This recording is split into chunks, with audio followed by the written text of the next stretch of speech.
So Derek won.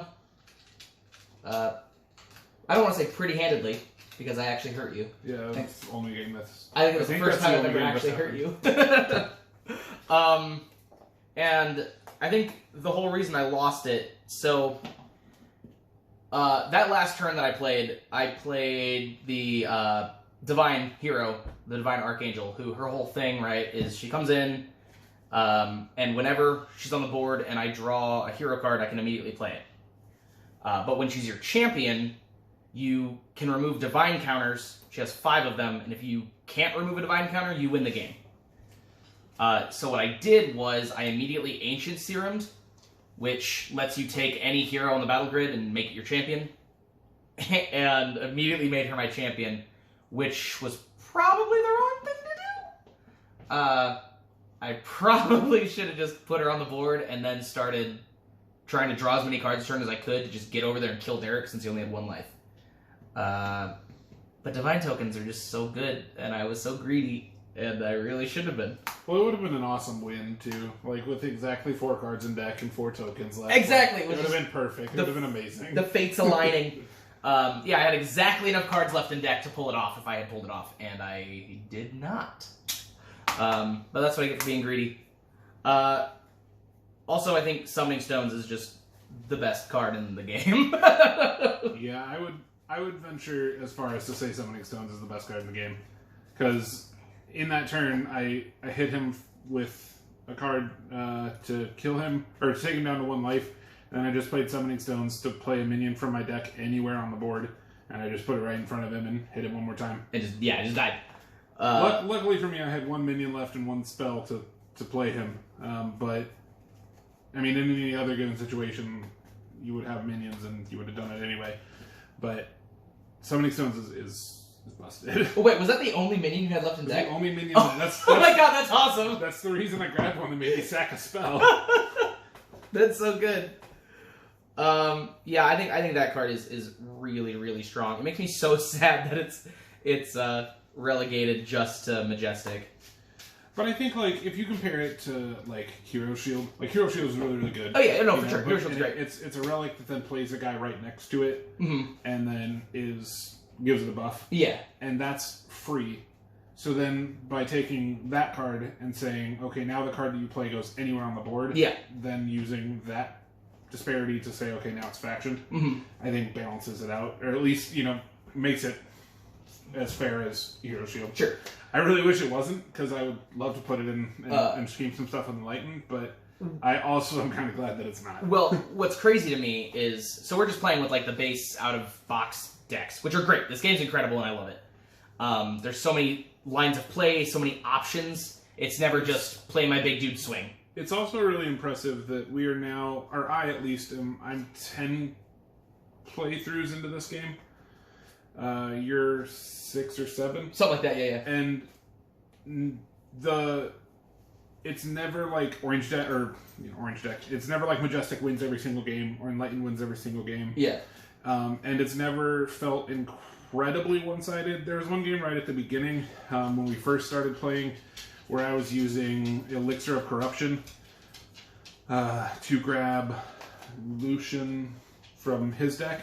Oh, yeah. And Lucian's effect is you can sacrifice him to count for any battle cost. So I was using it to play the legendary hero Eldra from this deck, who requires you to sack a legendary relic. But I was just using him. The issue, though, Elixir of Corruption says, select any frozen epic hero, put that hero onto the battle grid under your control. So I was interpreting put the hero onto the board differently than play a hero. There are certain cards that say, like, play a hero.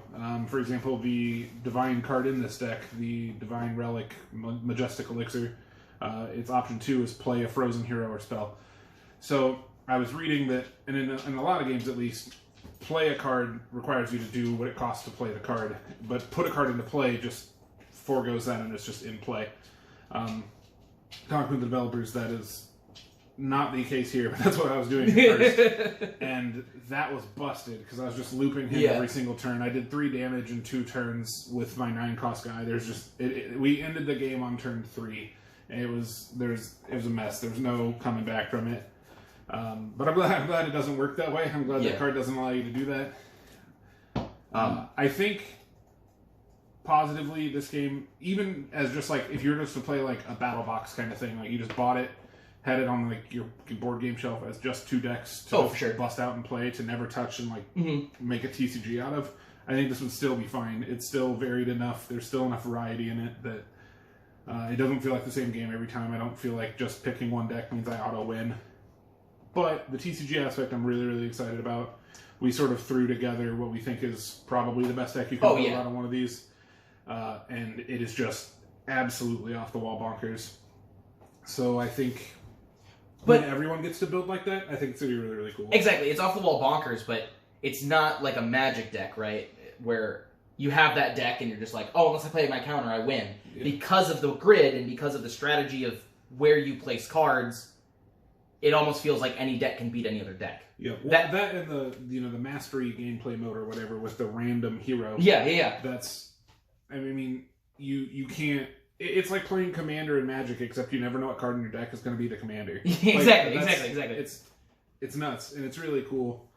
That being said, though, there's a billion positives about this game. It's fantastic. It's $20 right now. It's worth every cent. Honestly, I'd call it worth every cent at the $40 price tag. For sure. But there are some gripes that I have with it, just sort of at a basic level. And most of it, I think, is just sort of the vagueness of rules at this point. And I know that's something that we'll get better with when it stops being just sort of alpha status, and we get into like an official rulebook and things. But the current one has a lot of here's the gist of how to play the game. Especially when you buy this, you get a QR code for the 1.4 rulebook, which is leagues better than the one that is on the website. I hope that just gets updated in the near future. Because also being able to download a PDF of it, incredible.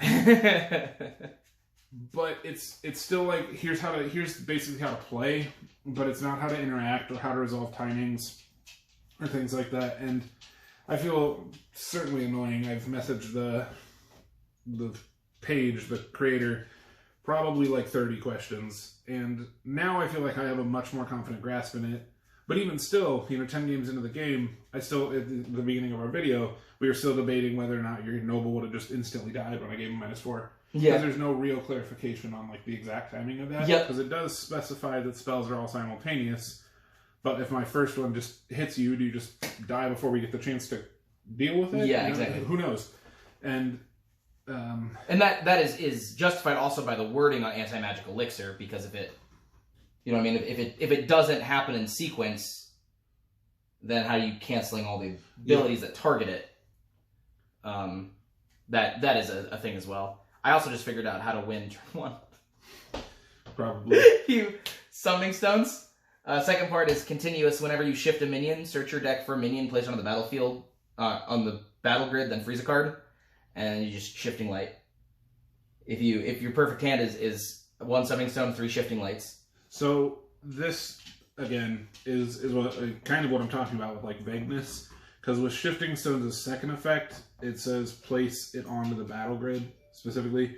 Where the top part says place it on the grid in any location. Yeah. With the second part of that effect, I feel that it is you have to have a. Oh, for sure. But it has to adhere to the we call it an anchor, but you have to adhere to it has to be adjacent to one of the cards. But that's what I mean. If you use summoning stones to put an anchor on the side, and then you just happen to luck out and have 3 shifting lights, you could just go, boop boop boop. Yep. I win. Yeah, that would be gross. Well, okay, hold on. Some god handing, but it'd be gross. I think you'd only need 2. I lied though, but because like right there, I just realized you actually have to shift the minion to move it, right?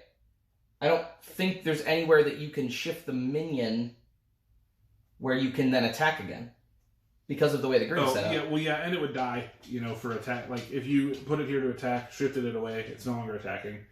If you put it here, shifted it away, it's not attacking. So there's nowhere to set it where you would start an attack and then shift it up. Yeah, that's what I mean. Like if I put it in the corner next to the champion tile, and then I was like, okay, cool, second part, shift it.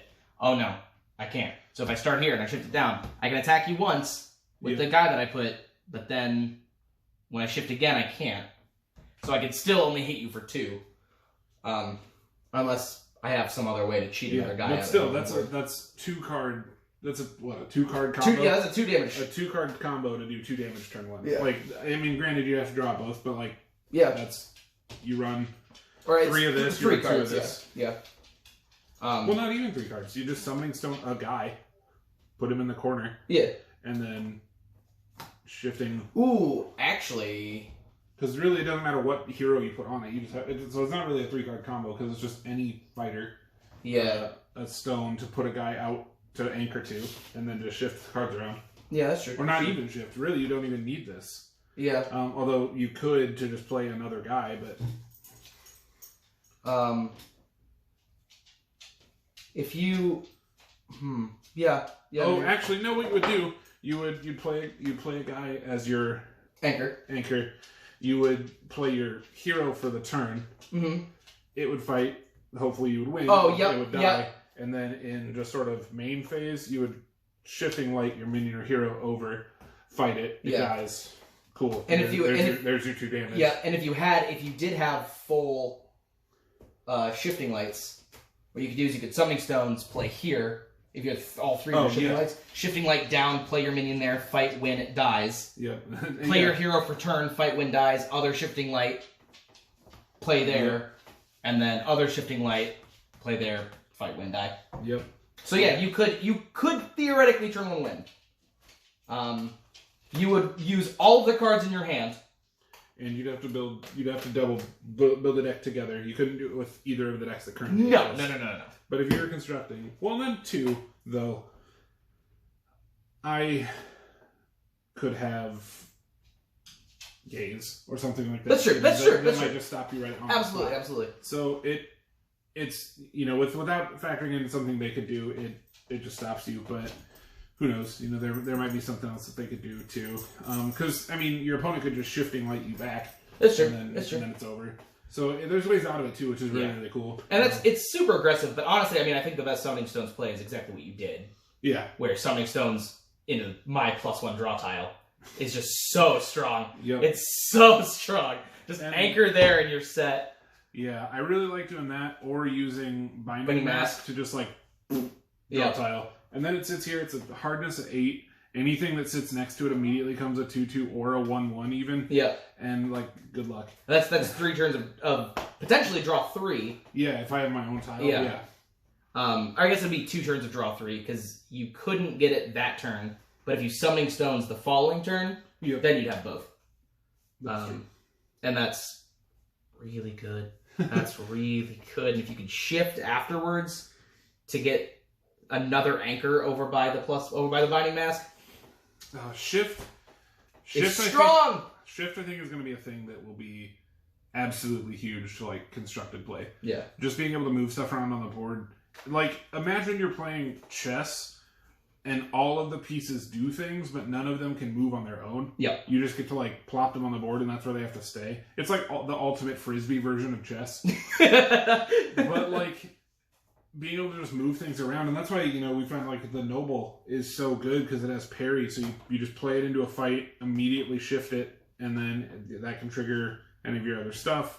You can shift it into a boss tile or onto someone's draw tile. Shift it further to get an anchor in their zone. Like, oh man, I was at the end of the game there. I had demonic form in hand. Yeah. And I was so ready to just shift you onto your draw tile, so you weren't going to be able to do your angel. I was so ready for it. That'd be good. That'd be good. That'd be really good. It would have been really disrespectful. My other big mistake that I played too is I had the game, I had it, and then I put Veyron on the boss tile, knowing full well that he had... I knew he had Elixir of Corruption because he asked to see my freeze like 8 times. And then I just stupidly, when I slapped it down on the board, I was like, ha-ha! Oh no! And I got Elixir of Corruption in the Mystic Stage, which hurt a lot. Hurt my heart and my soul and my body, kind of. That was a good save. I really don't like when Valen becomes the only card in this deck that can touch Valen is Eldra. If Valen becomes your champion, you have to get Eldra. Granted, you can loop Eldra, so it's not that big of a deal. You can loop her real good. But there's literally not a single other card in the deck that can hit it. Oh, you can Demonic Form. Sure, which you have a single copy of. That's true. Like, wait, it only comes with one copy of the mana form? I think so. Maybe it's 2. Another reason to get 2. Another reason to get 2, that's for sure. And then you get 2 copies of the mana form, which is a very good spell. Oh, no, there's 2 copies. Oh, okay. So I guess technically there's 3 cards in your 40 cards. Yeah, that can beat it from the front. And you can beat it from the side, though, right? You got some side 7s. I don't think I do, actually. Oh, I'm sorry. Valen is side 8s. I don't have any side 8s. Other than my Eldra, 5 is the high. Oh, I guess Overlord Slayer is the full 7s. So, like, he can hurt it.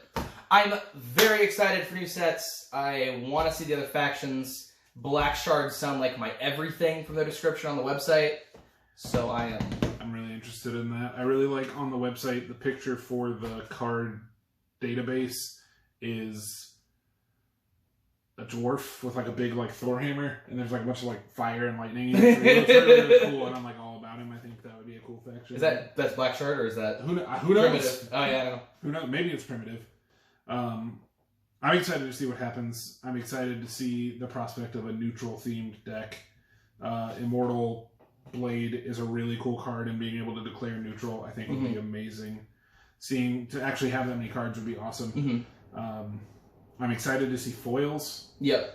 And I'm also really excited, though, to be honest, like just to see where it ends up when everyone's happy with where it's at. Yeah, absolutely. You know, like obviously it's really, really fun right now, and it's actually really, really good as it stands. But I think that there's still some work to be done as far as like just the full depth of rules. Yeah. Like you have your like basic rule sheet, but then you like to have like a full-fledged like comprehensive rule document too, or something like that would just explain timings a little better, or how certain things can or cannot target. Yeah. And that would be really important, I think, to see, just to find so that there's no questions when you're playing, other than weird one-off rulings. The first couple times I played, granted every time you learn a new game you always have questions, but the first couple times I played there were a lot of questions I thought should probably have just been easier to have just found in the rulebook. And I had to either read it a couple times, read both versions of the rulebook, or message the guy directly and say, hey, how does this work? And on the bright side, it's cool that the game is small right now, because every message I sent was answered in like seconds. Yeah. So props to you on that. I hope you don't blow up and act like you don't know nobody. I hope you do. Like, I hope you blow up, like, because this game is awesome. It's really good. Come up with something really, really cool. It's and really really good. Unique. But I really love the idea that it's like this small of a sort of community-based thing. The whole community champions thing is amazing. I love that concept. I hope you stick with that. We play a game called Exodus, which is another little tiny. It started by like a 20. They're probably older than that now. It's been a few years, but they were like 20 when they made it. A brother and a sister. And it's a super, super fast game. It takes like 10 minutes. But one of their things is the faction that wins in their events, they write like lore for it, and that faction then becomes like the leading faction within their story, and that then determines like what cards get printed in the next set based on how cards do in the current format based on which faction. And most games are like that. If one faction is too good, they print cards to answer it. But it's like they'll print, they'll make one guy a king or something once they have won, or they'll make the dragons grow up or stuff like that. And I think that's really cool. And I think this game could have a lot of that too if you stick with the community aspect. I would read lore of this for sure. Yeah, that's a thing too. Lore would be amazing just to know like how things ended up. The Lucian, the false god promo that exists, or at least the shot of it that exists on the website, is apparently Lucian from the Enlightened deck after he drinks the Ancient Serum. So like just to know that, or to have like even just like little blurbs of flavor text or whatever would be awesome. Agreed. And I would love steampunk gunslingers. I would love that. They don't even have to be steampunk. That's fine. I just want gunslingers, like old school revolver style. Get on it. That fits Black Shard, right? They're all cunning and creative. Is gunpowder not Black Shards anyway? That's true. Any other thoughts? Besides, get the game? Honestly, it's... Gameplay is absolutely 10 out of 10 for me. Yeah. If not better than that. Because all I want to do is play another round. The concept of cards on a board is really cool. It reminds me of some games I played as a kid. Playing Warlord Saga of the Storm was a game that it brings back a lot of memories to. Just playing chess and things. We were talking even like competitively. I feel like you'd almost have a chess clock or something. Yeah, oh, absolutely. And I think that's really, really cool. The art is amazing on every card. Even the simple spells like look really good. They do. The sort of the framing, image that it gives you because of the numbers on the side is really, really cool. I even like the back. The art on the back of these is actually kind of different than it looks like on the website. Yeah, it's not the squares anymore. It's really, really good. I'm a huge fan of the change to the back. I liked the one before, but it did look a little more demo deck-y. Mm. These look really good. I could definitely see this being the final design. I think my biggest takeaway is I just hope the rulebook itself gets fleshed out into something that is as realized as well as the game itself is. Because when you get past the vagueness of the rules in some of the spots, the game itself is incredibly well thought out and incredibly fun. It's really unique. It doesn't play like anything I've ever just sat down and played. Yeah. It doesn't feel like, oh, this is a Magic clone or something like that. No, it's totally a new experience. And I just hope that the final rulebook, version 6.2 or whatever ends up coming out, ends up being just as deep as the game itself. Because the rules of the game are incredible and very intuitive once you actually know how they interact. And I just hope for some clarity in the interaction. Yeah. Agreed. Don't take that as bad, though. Absolutely buy this. Do it. $20 right now, $40 if it happens to go up. Worth every cent. Ooh, I would love like raid boxes too. That'd be really cool. Like a 10x10 grid. Like I'm trying to imagine now how like 2v2 would work. That'd be neat. Or a 4 for all. Like a 4-person map, because you could totally do it. You could do like a Chinese checkers type board. That'd be cool. Do like some angles. Yeah. Oh, that'd be super cool. I think sky's the limit, man. The paper mat is really, really nice that it comes with in this. It fits in this box. These two decks, even in big, thick Dragon Shields, fit closed. It's awesome. Really excited for when you can buy like a rubber 2-player of this. Yeah. It's going to be awesome to just own. I have mine framed just to keep the seams flat, but I love it. I'm very happy with where it's at so far, especially for something that hasn't even hit its sort of Kickstarter phase yet. Yeah, it will really get better. Budget helps everything get better. So, how did you find this? It was a suggested ad on Facebook. You see, that's so funny. It just like popped up, and it was like, "You want a new card game?" I was like, "Fucking duh!" Like, yes, I do. I didn't even read it first. I was like, "Okay." And then I was looking at it, I was like, oh wow, it's a grid, and like it's like, yeah, ring me up. It's so funny because every single Facebook ad, I just scroll past and it's like, nah. But incredibly, with a single product, I am now inclined to look at every single Facebook ad I see. I'm like, oh, all of these years I've been passing by these great things. Yeah. The Facebook ads that I'm sure you're paying for, they worked. They worked. They did it. We're 6 copies into this game now. You bought 2, Bart bought 2, I did, I bought 2. So yeah, it worked. I really look forward to more. More products. Woo! Good game. Thank you. It's a good card. It's a good card.